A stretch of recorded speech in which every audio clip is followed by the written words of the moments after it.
down, yeah. I've been feeling so down, yeah. Can you tell me why?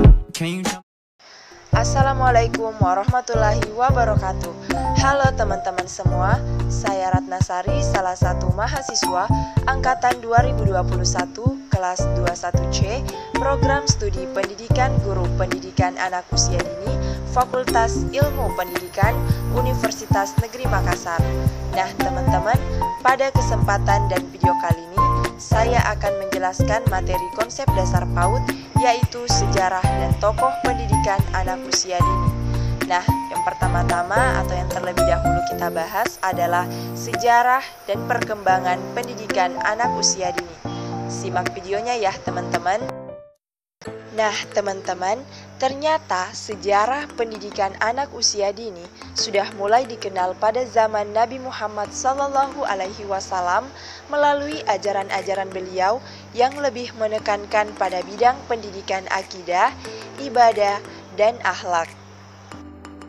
Sedangkan dalam dunia barat, sejarah dan perkembangan pendidikan anak usia dini mulai bermunculan pada tahun 1500 sampai 1700 Masehi. Nah, tahun-tahun ini lebih dikenal sebagai masa pondasi pendidikan anak usia dini dari tokoh-tokoh barat seperti Martin Luther, John Amos Comenius, dan John Locke.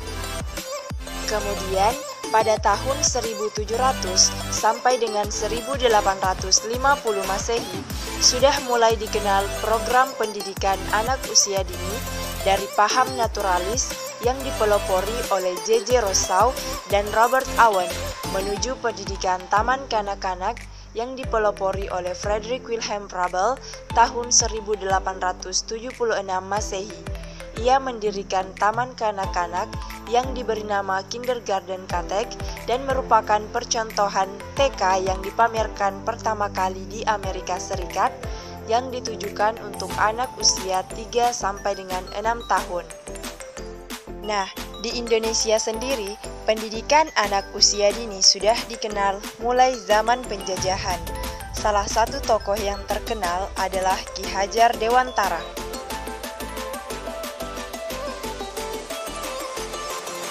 Perkembangan pendidikan anak usia dini berkembang cukup pesat di Indonesia.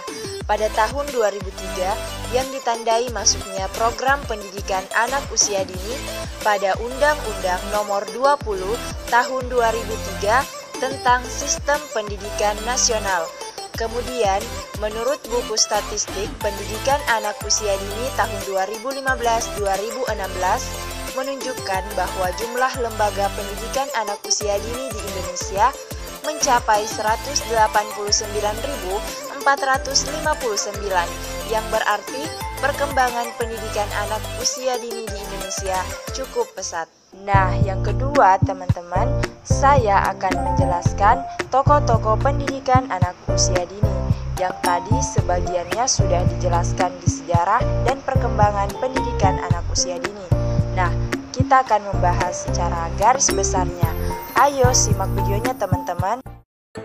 Tokoh yang pertama adalah Nabi Muhammad SAW tahun 570 sampai dengan 632 Masehi, yang ajaran-ajaran beliau dalam bidang akidah, akhlak, dan ibadah.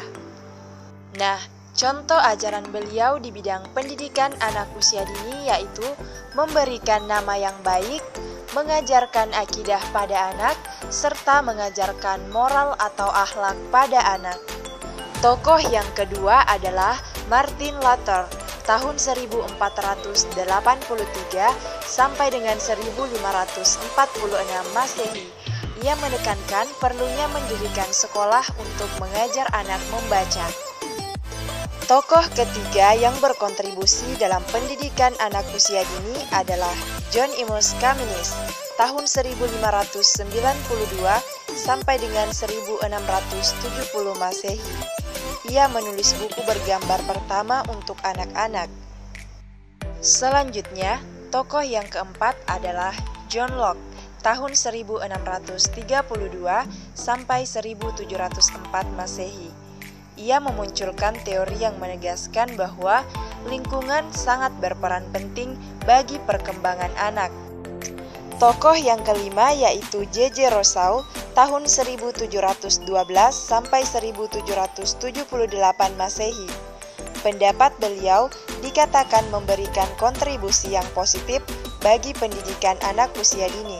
Di antaranya yaitu melaksanakan pendidikan dengan pendekatan-pendekatan alamiah dan memperhatikan sifat-sifat alami anak dalam melaksanakan pembelajaran.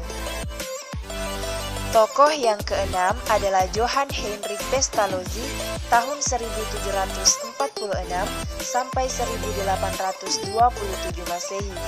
Menurut pendapat beliau, pendidikan anak usia dini harus dirancang dan disesuaikan dengan minat dan potensi alami anak. Kemudian yang ketujuh adalah Robert Owen tahun 1771 sampai dengan 1858 Masehi. Kontribusi Owen yaitu mendasari adanya sekolah untuk batita. Dia membuka sekolah bayi di tahun 1916 di New Lanark, dirancang untuk menyediakan pengasuhan bagi 100 anak usia 18 bulan sampai 10 tahun saat orang tua mereka bekerja di pabrik kapas miliknya. Tokoh yang kedelapan yaitu Friedrich Wilhelm Froebel tahun 1782 sampai 1852 Masehi. Yang sudah kita ketahui tadi bahwa ia mendirikan taman kanak-kanak yang diberi nama Kindergarten Center pertama kali di Amerika Serikat. Dan yang terakhir adalah Maria Montessori tahun 1870 sampai 1952 Masehi. Beliau membuka prasekolah di Roma yang disebut dengan rumah anak-anak. Metode pengajaran yang dikenal dengan metode Montessori banyak diaplikasikan dalam pendidikan anak usia dini di berbagai negara sampai saat ini.